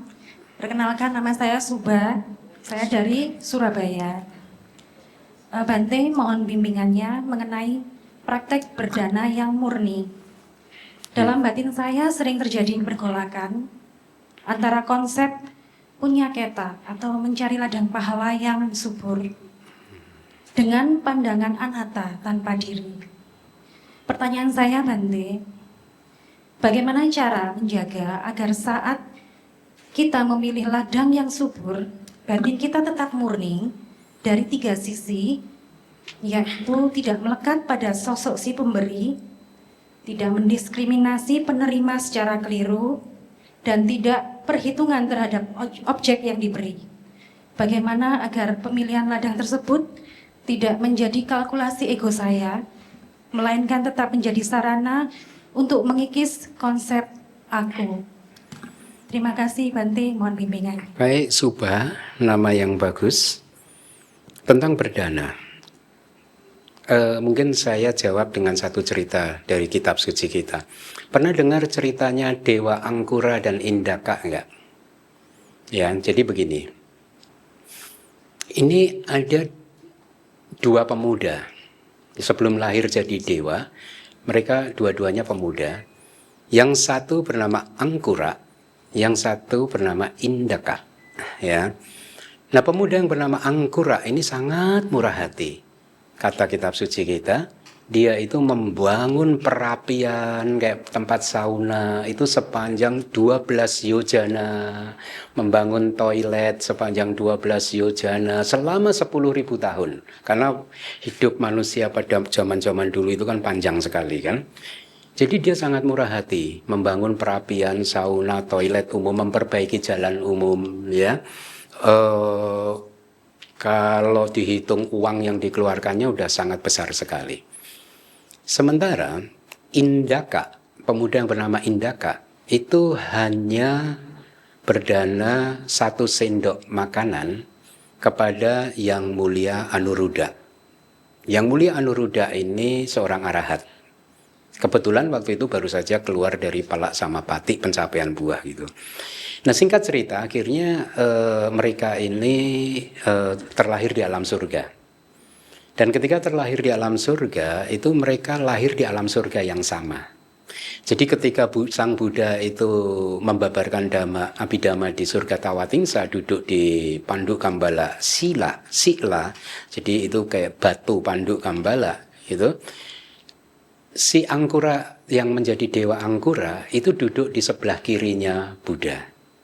Kemudian Indaka duduk di sebelah kanannya Buddha, berjejeran dengan ibu Buddha yang sudah lahir di surga Tusita. Ya, ibu Buddha yaitu siapa? Mahamaya, sudah lahir di surga Tusita. Ya. Nah, singkat cerita, rombongan dewa dari 10.000 sistem dunia, 10.000 tata surya berdatangan dari segala penjuru berdatangan. Setiap kali ada dewa yang datang, si Angkura mundur. By nature, secara otomatis dia duduknya mundur. Yang tadinya di sebelah kirinya Buddha, akhirnya mundur. Mungkin di depannya Buddha berjarak katakanlah 10 meter. Terus nanti muncul lagi rombongan berdatangan lagi, dewa-dewa yang lebih powerful begitu. Dan si Angkura mundur lagi sampai akhirnya, singkat cerita, Angkura yang tadinya duduk di sebelah kirinya Buddha itu duduknya jauh di belakang sana gitu. Ya. Sementara Indaka tetap, walaupun banyak dewa yang datang, dia tetap berada di samping sebelah kanannya Sang Buddha gitu. Ya. Nah, kan si Dewa Angkura kemudian bisa mengingat kehidupan lampaunya. Dia berpikir, kenapa Indaka itu lebih cemerlang, tubuhnya lebih bercahaya, terus tetap duduk di samping Buddha, kok saya tergeser terus begitu, ya. Nah, singkat cerita, kemudian Buddha mengatakan begini, yang membedakan kalian lahir sebagai dewa ini karena kamu Indaka, ketika masih lahir jadi pemuda Indaka itu tadi, kamu walaupun berdana uang yang berlimpah ruah, membangun perapian tadi, tapi dana kamu ditujukan kepada orang biasa. Ya. Sebaliknya, Indaka walaupun berdana 1 sendok makanan, tetapi didanakan untuk Bante Anuruddha. Itu kalau saya tidak salah ingat gitu. Jadi hasilnya berbeda seperti itu gitu. Ya. Jadi ketika Dewa Angkura bertanya, kok bisa berbeda begini, kenapa Buddha? Kemudian Buddha menjawabnya begini, kalau sebentar saya ingat-ingatnya itu, syairnya itu berbunyi, Wicaya danang databang yata dinang maha pelang. Artinya, seseorang hendaknya mendiskriminasi dananya. Artinya memilah-milah kepada siapa Anda mau mendanakannya. Ya, karena kalau Anda mendanakannya kepada orang yang pikirannya kotor, ya nanti beda hasilnya kalau Anda mendanakan kepada sangga katakanlah. Itu berbeda, dan sangganya juga bersih-bersih begitu. Sangganya nggak pegang uang, nggak punya uang, nggak punya ini, nggak punya itu, gitu. Pasti buahnya berbeda, gitu. Makanya Buddha mengatakan, wicaya danang data bang, dana harus Anda berikan setelah Anda memilih-milih siapa yang menerimanya. Kamu Anggura, kamu tidak melakukan itu. Kamu tidak pilih-pilih yang menerima dana kamu. Sementara Indaka 1 sendok makanan, beliau pilih. Ini 1 sendok makanan, beliau danakan kepada Bante Anuruddha. Saya jelaskan lebih lanjut. Jadi dalam hukum karma itu berlaku perbedaan buah seperti itu. Contoh, kalau Anda mempunyai 1 sendok makanan tadi, Anda berikan ke kucing Anda, dan Anda berikan ke saya atau ke Seyale Parami, hasilnya beda. Buahnya beda. Karena penerimanya beda gitu. Makanya Buddha mengatakan, Anggura, kenapa kamu walaupun dananya mahal, mungkin miliaran, triliunan, tetapi buahnya kok kecil sekali? Karena kamu tidak memilih siapa yang menerima danamu. Yata dinang mahapalang, ketika di mana dana itu dilakukan setelah memilih siapa penerimanya, dinang apa yang diberikan itu mahapalang, akan memberikan buah yang besar, akan memberikan pahala yang besar, begitu ya. Nah jadi kemudian Buddha mengatakan wicaya danang sugata pasatang. Jadi lihat kata-kata Buddha, seseorang dana yang dilakukan dengan cara memilih-milih tadi, sugata pasatang, dipuji oleh sugata, dipuji oleh Buddha. Jadi, kalau tadi dikatakan Ibu siapa Subha tadi, bagaimana saya bisa berdana supaya tidak mendiskriminasi siapa pemiliknya? Justru Buddha mengajarkan harus didiskriminasi, harus dipilih-pilih. Ya, nah ini kesempatan bagus saya menjawab ini, karena banyak orang kan, guru Anda mungkin mengajarkan kalau dana itu melepas, nggak usah pilih-pilih siapa yang menerima. Enggak loh, Buddha nggak mengatakan begitu loh. Buddha mengatakan kalau Anda berdana Anda harus pilih-pilih loh. Dipilih-pilih, ini ada Sekarang saya kasih contoh. Kalau di depan Anda ada arahat. Ada 2 orang. Arahat dan orang yang nggak bermoral. Kalau Anda berdana, Anda danakan ke orang yang nggak bermoral, ya salah Anda sendiri kalau jadi Anggura tadi. Ya. Jadi ini nggak terampil di dalam melakukan karma baik gitu, ya. Nah jadi Buddha itu justru mengajarkan harus didiskriminasi, ya, harus dipilih-pilih begitu, ya. Yeda kinea ida jiwa loke, katanya, etesu dinani mahapelani, dana-dana yang diberikan kepada mereka yang pantas untuk menerimanya. Kepada mereka yang pantas untuk menerimanya itu siapa? Kepada mereka yang berlatih dengan baik, moralitasnya baik, meditasinya baik, kepada sangga, mereka yang pantas. Atau kepada arahat. Kalau Anda tahu ada arahat, mereka orang yang paling pantas untuk menerima kemurahan hati Anda. Seperti tadi yang dilakukan oleh Indaka, melakukannya kepada Bante Anuruddha. Ya, sudinani mahapelani, dana-dana yang diberikan kepada orang yang pantas seperti itu mahapelani, berpahala besar, menghasilkan buah yang besar gitu. Bijani yata suketeti, seperti benih-benih yang ditanam di ladang yang subur, begitu ya. Lalu Buddha mengatakan lagi, tina dosani tina dosani dana. Jadi dana-dana tina dosani ketani, mungkin dari raga dulu. Tina dosani ketani raga dosa ayang paja, ya. Ladang-ladang dirusak oleh rumput-rumput, manusia dirusak oleh nafsu, oleh kotoran batin, keserakahan, kemarahan, kebencian, dan seterusnya tadi yang sudah saya sampaikan di awal gitu. Jadi lihat, ladang-ladang menjadi tidak subur karena dirusak oleh rumput. Objek penerima dana Anda menjadi tidak subur karena dirusak oleh kilesa. Paham? Jadi kalau objek yang menerima dana Anda itu adalah orang-orang yang penuh kilesa, maka ya sudah pasti dana Anda nggak akan berbuah besar. Karena seperti ladang yang dirusak oleh rumput. Gitu, itu kata Buddha gitu. Nah jadi ya harus didiskriminasi kalau ini. Apakah ini lalu Anda melekat? Belum tentu. Belum tentu Anda melekat. Kalau Anda menggunakan kebijaksanaan Anda, Anda tidak melekat, tidak membenci yang sisi yang satunya, kan Anda nggak melekat gitu. Anda hanya menggunakan kebijaksanaan, Anda harus memilih. Dari ada dua, Anda harus milih salah satu, ya pilihlah yang baik. Walaupun ada praktek yang disebut parami, dana parami, kalau Anda sedang mempraktekkan kesempurnaan dalam hal kemurahan hati Anda hendaknya tidak memilah-milah penerimanya juga. Tapi konteksnya kan ini untuk menyempurnakan kemurahan hati Anda gitu. Tapi kalau Anda masih mengharapkan pahala, ya dipilih-pilih.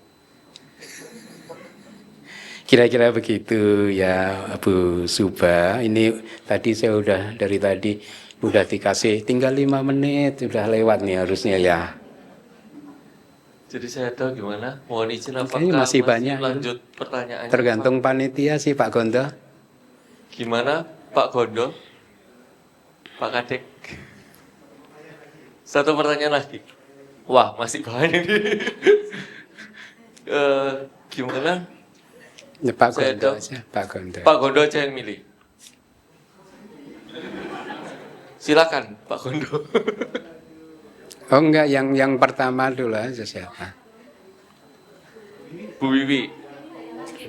Iya, silakan.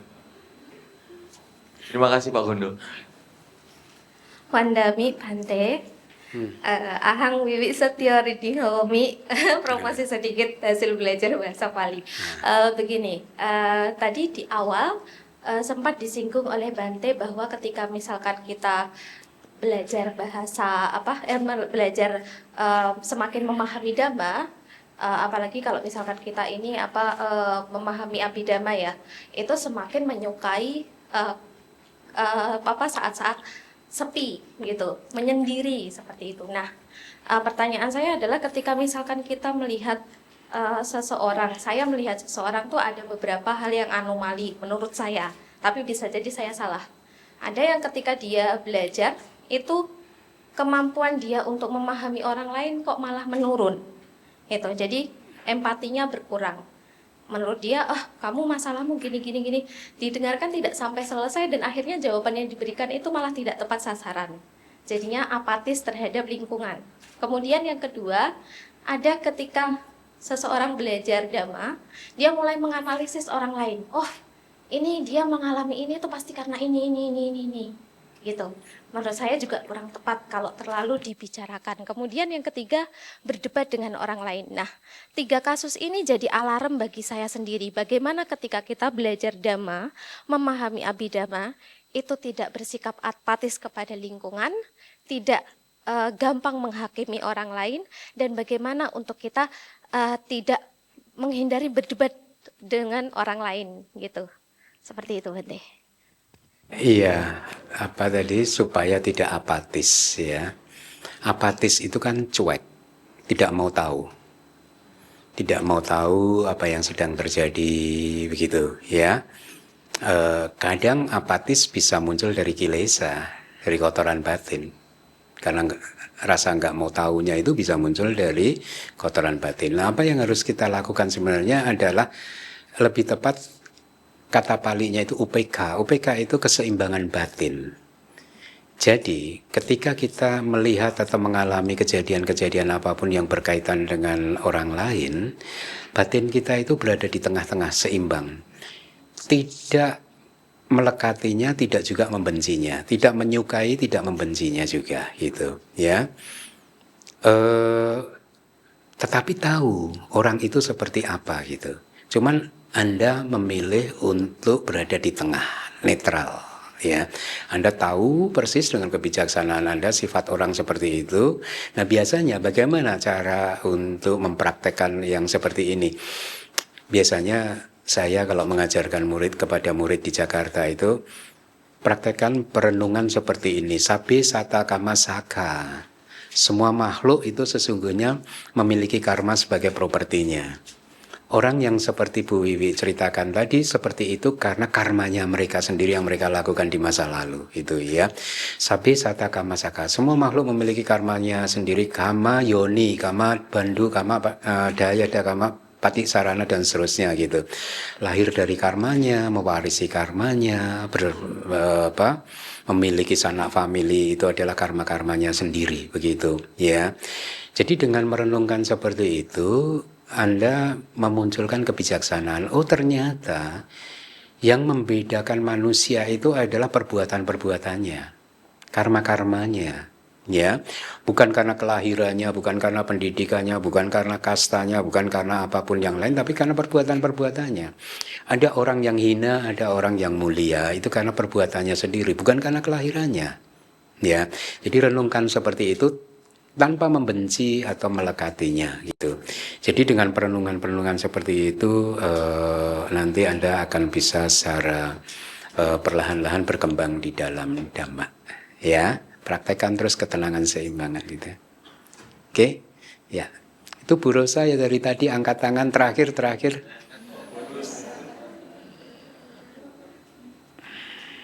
Bonus dari saya dong. Silakan Bu Rosa, mic-nya kita tolong. Terima kasih panitia.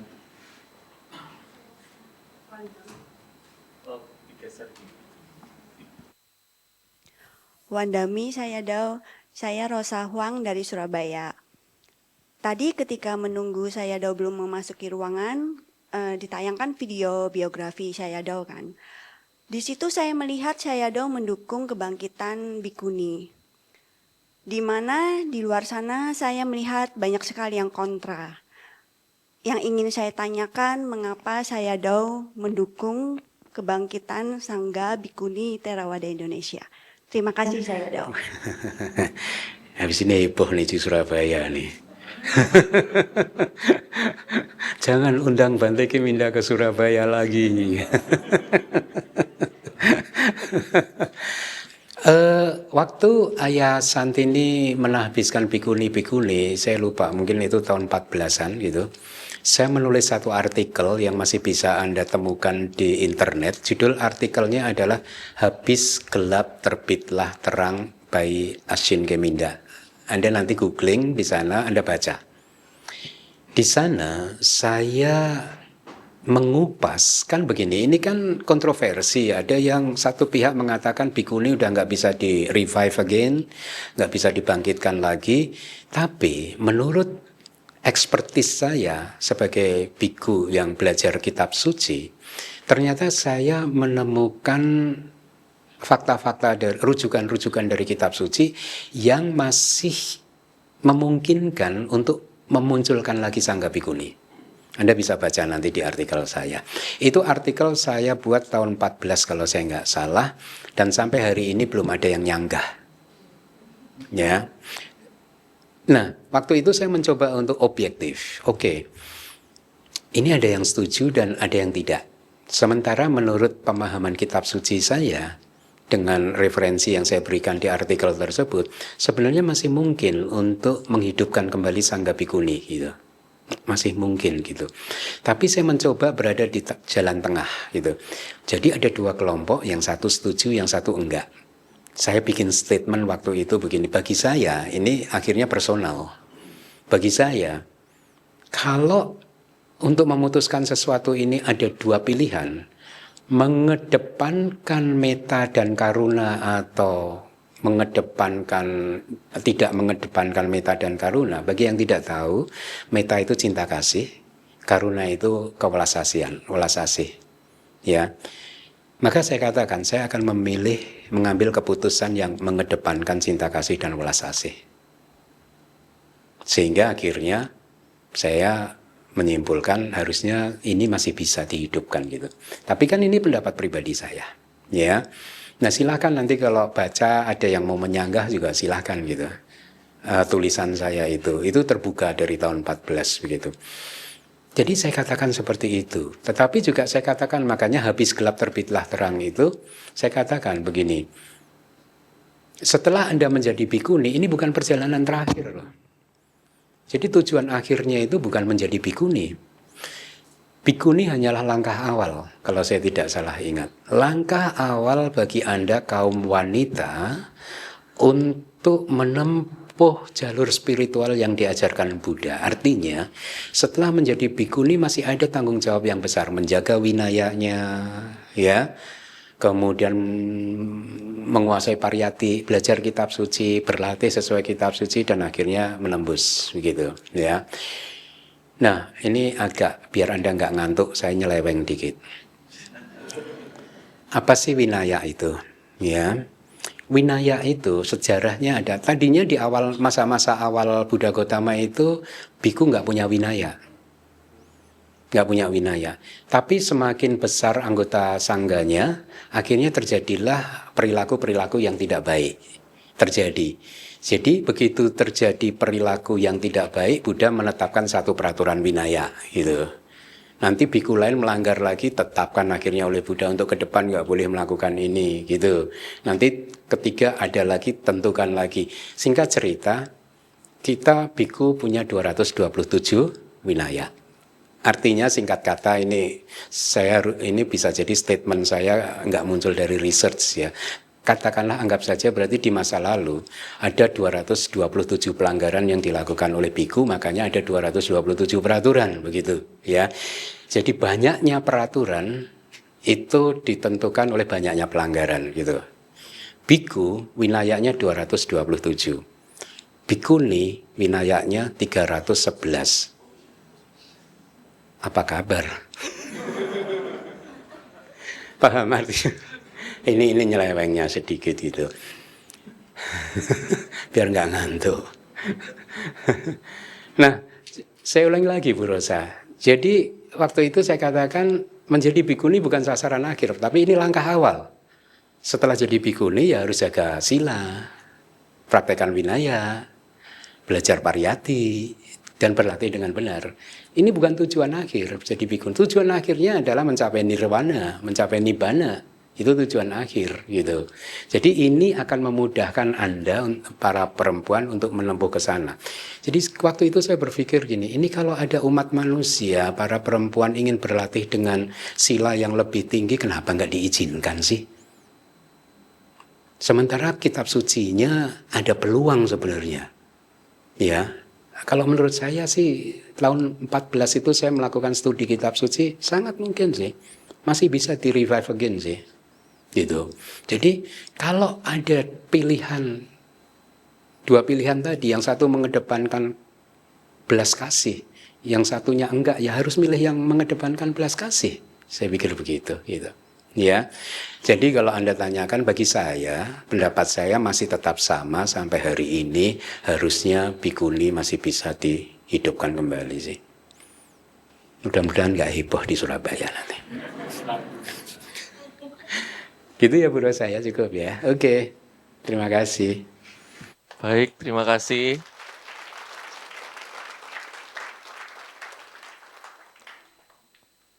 Terima kasih Sayadaw Numudana atas jawaban-jawaban yang diberikan. Semoga mencerahkan kita semua. Mungkin masih banyak pertanyaan yang belum sempat ditanyakan ya. Saya mewakili panitia mohon maaf. Dan mungkin bisa diadakan sesi berikutnya mungkin ya. Semoga ya, doakan ya. Saya sudah datang lagi. Oke.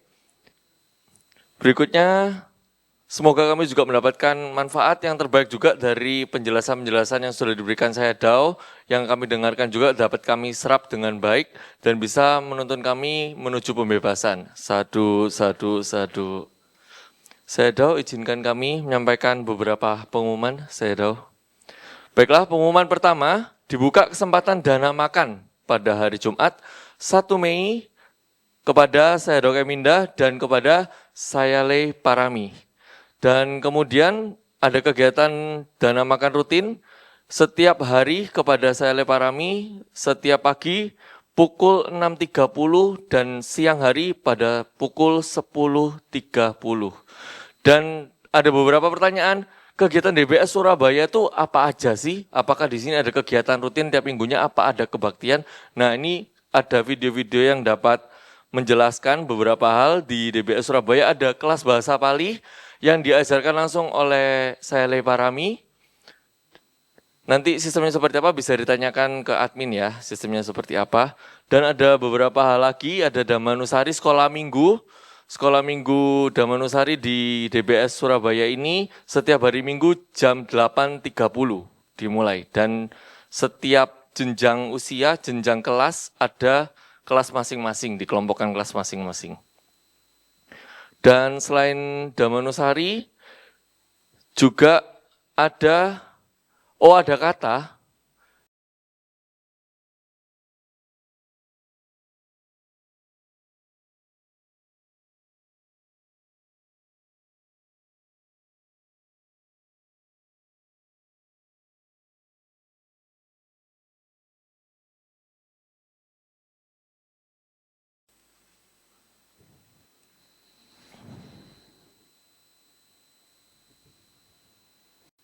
dan untuk pemesanan buku atau teman-teman berminat tadi yang ingin membaca buku, terjemahan dan mendapatkan bukunya secara gratis bisa langsung ke admin kalau bukunya tersedia atau bisa langsung ambil di bawah yang sudah disediakan.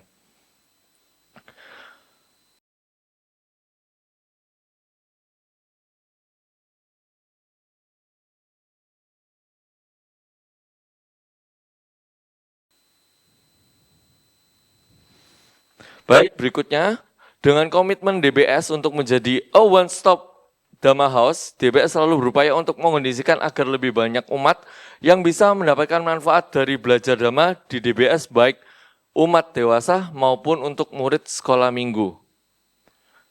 Jadi untuk kalian mitra sekalian yang mendukung Dawaradana atau dana renovasi pembangunan lantai 3 dan lantai 4, bisa transfer dengan kode transfer di belakang angka yaitu 26 di akhir nominal dana ya. Itu bisa ditransfer melalui QR yang tertera juga atau QR yang ya bisa disebarkan oleh panitia yang bertugas. Melalui rekening yang sudah tertera juga di layar kaca. Bisa difoto terlebih dahulu bila ingin berkontribusi. Dan berikutnya juga bagi yang ingin berdana paramita, bisa scan dana QR di layar yang tertera. Dan berikutnya untuk menambah keyakinan kuat kepada Buddha, Dhamma, dan Sangha, serta karma dan buahnya, baik sebelum, saat, maupun setelah kita melaksanakan kebajikan dana parami.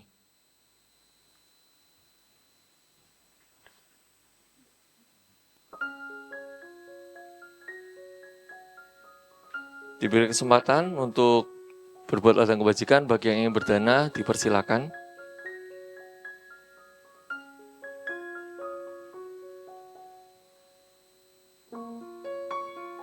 Bagi yang kesusahan, mungkin panitia akan membantu untuk memberikan QR-nya.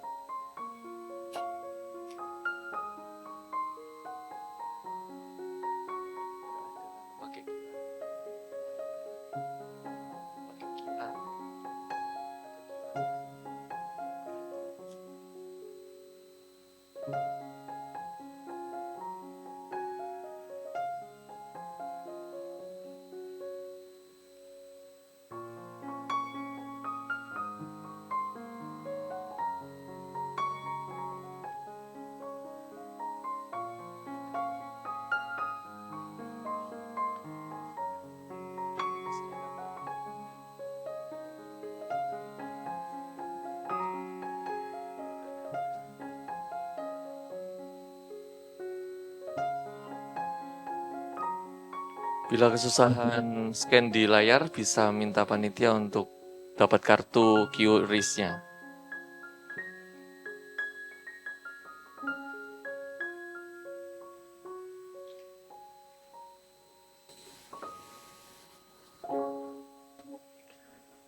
Anumodana, terima kasih banyak kepada kalian wanita sekalian yang sudah melakukan dana kebajikan untuk pengembangan Dhamma di Dhamma Wihari Buddhist Studies cabang Surabaya. Semoga dapat terus berkembang dan memberikan manfaat untuk banyak orang mengenai pengembangan Buddha Dhamma di Surabaya terutamanya. Sadu, sadu, sadu. Selanjutnya, Sayadaw, kami mohon agar Sayadaw berkenan untuk membimbing kita semua dengan melakukan pelimpahan jasa atas semua bentuk kebajikan yang telah kita lakukan pada hari ini. Mari kalian amita, kita beranjali kepada Sayadaw Keminda. Sayadaw, untuk waktu dan tempat kami silakan. Baik, ikuti saya. Idang me punyang Idang asawagaya wahang hotu idang me punyang nibbanasa pacayo hotu mama punya bagang sabak satanang bahajemi te sabi me samang punya bagang labandu. Semoga jasa kebajikan saya ini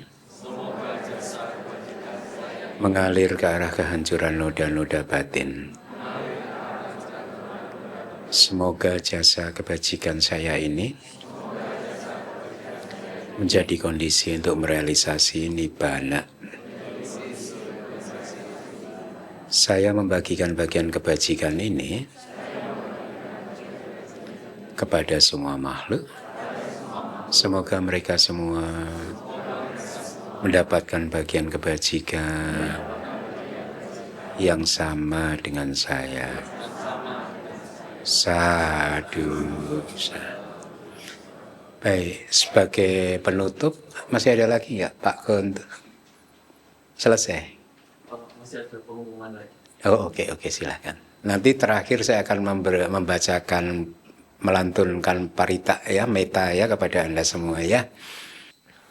Dan berikutnya, kami akan mengundang Ketua Yayasan Dhamma Wihari Buddhist Studies Cabang Surabaya, Bapak Gondo Wibowo, untuk menyampaikan beberapa hal. Untuk tempat dan waktu kami silakan. Bisa berikan tepuk tangan untuk Bapak Gondo Wibowo selaku Ketua Yayasan DBS Surabaya.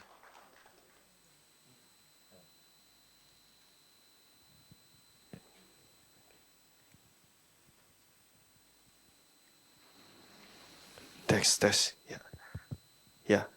Mandami, Bante, Mandami, saya Le, Sugihonto, Ibu Bapak sekalian, tamu undangan, para umat yang hadir. Pertama-tama saya ucapkan terima kasih sudah ikut meramaikan ya, membuat sesak ruangan ini di lantai 3. Mungkin saya hanya ingin sedikit bercerita saja bagaimana akhirnya seorang Sayadaw Keminda itu yang nggak pernah keluar-keluar, akhirnya turun gunung gitu ya, ke Surabaya. Itu mungkin kita permintaannya itu sampai Tatiampi itu. Karena saya pernah dengar katanya kalau kita minta sesuatu ke anggota sangha itu sampai Tatiampi itu baru terwujud gitu. Tapi ini semua tentu berkat rasa meta ya, Bante kepada kita, terutama untuk umat Surabaya, karena melihat kondisi di Surabaya itu seperti apa gitu ya terkait pendidikan agama Buddha. Mungkin yang ingin saya sampaikan seperti ini sih, kalau kita ngelihat ya dari angka jumlah penduduk Buddhis di Surabaya atau Indonesia lah katakanlah umumnya, kayaknya selama 20 tahun terakhir itu tidak ada peningkatan yang signifikan. Padahal banyak wihara yang muncul sebenarnya ya. Wihara itu banyak dibangun ya gitu ya. Kemudian banyak yang mungkin tempat-tempat ibadah mungkin ya yang kita munculkan. Tapi kenapa kok umat Buddha itu segitu-gitu aja? Secara persentase itu malah menurun kalau dibandingkan jumlah populasi. Kemudian pertanyaan ini akhirnya jawab sebenarnya oleh Bante Keminda sebenarnya, bahwa ternyata kita itu melupakan bahwa perkembangan agama Buddha itu titik beratnya, kuncinya atau pondasinya itu adalah pendidikan.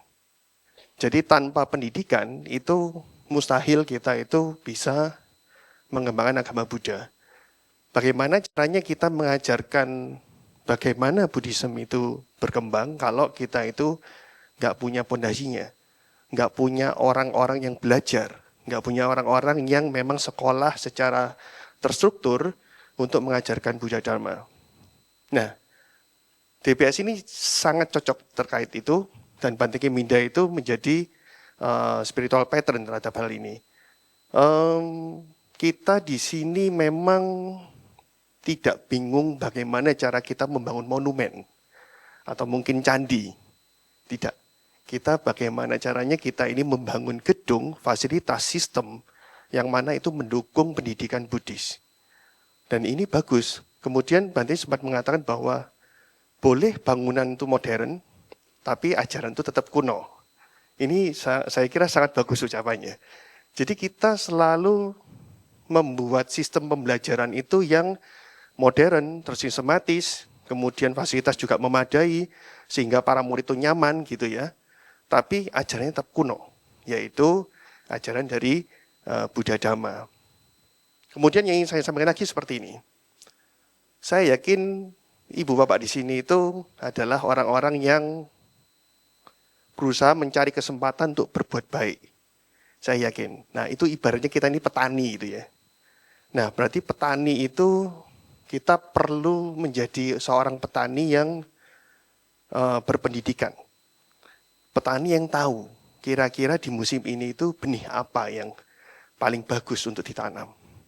Tapi meskipun kita sudah belajar S1 pertanian katakanlah, kita sudah tahu musim yang terbaik untuk menanam, tapi kalau ladangnya itu nggak pas, tentu kita pasti gagal panen. Atau tanaman yang kita tanam itu tidak bisa berbuah dengan baik, sesuai yang kita harapkan. Nah, DBS Surabaya itu sudah ada di sini, Ibu Bapak. Nggak jauh-jauh di Jakarta gitu ya. Nah, saya dengar ada umat yang dari Bali ke Surabaya. Wah, itu hebat sekali gitu ya. Nah, itu hebat sekali. Nah, ini mumpung DBS Surabaya ada di sini. Nah, kami membuka dengan lebar kesempatan bagi ibu bapak untuk menanam kebajikan tersebut. Kenapa ini ladang yang baik? Kenapa ini ladang yang sangat subur? Karena DBS ini bukan hanya sebagai tempat, bahkan mungkin bukan tempat yang non-ritual, tempat yang ritual, bukan. Kita ini benar-benar mencetak guru-guru, benar-benar mengajari umat, bahkan dari kecil itu untuk memahami Buddhis. Bukan hanya supaya orang itu mengerti, tapi kita tujuannya adalah mencetak guru-guru Dharma. Bayangkan kalau misalnya ini nggak hanya di Jakarta dan Surabaya, misalnya di Bali ada, di Medan ada, berarti kita akan dalam setahun, mungkin kita bisa mencetak banyak guru Dharma. Dengan semakin banyak guru Dharma, kita nggak perlu bingung bangun Candi Borobudur untuk mengembangkan agama Buddha. Karena itu kok candi yang besar seperti itu adalah konsekuensi dari pengembangan agama Buddha. Bukan karena kita bangun candi terus agamanya jadi maju. Enggak. Jadi mungkin itu sekilas dari saya. Mungkin terima kasih bagi Ibu Bapak yang telah hadir. Mohon maaf banyak keterbatasan di ruangan ini ya, mungkin agak sesak gitu ya, mungkin tangganya juga agak sempit, penerangannya juga kurang bagus. Mungkin Ibu Bapak ada yang sampai tadi nunggu di bawah dulu karena kita membatasi jumlah kursi, ya mohon maaf karena kita juga ruangan masih kecil. Sebenarnya kita target itu mengadakan ini itu di lantai 4 sebenarnya, tapi tentu saja itu perlu bantuan ibu bapak sekalian di sini untuk mewujudkan itu bisa jadi segera terjadi gitu ya. Mudah-mudahan acara berikutnya Anda bertanya, saya sudah menjawab 2, 3, 4, bahkan 11 gitu ya mungkin ya. Itu kita adakan di lantai 4 gitu ya. Ya sekian, terima kasih. Sukiyontu. Saranang gacchami, dhammam saranang gacchami.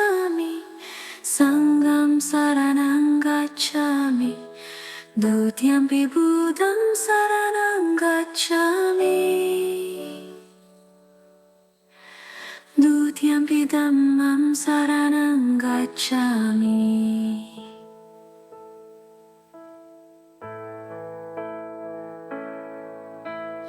Dutiyampi sangham saranam gacchami. Tatyampi Buddham saranam gacchami. Tatyampi dhammam saranam gacchami.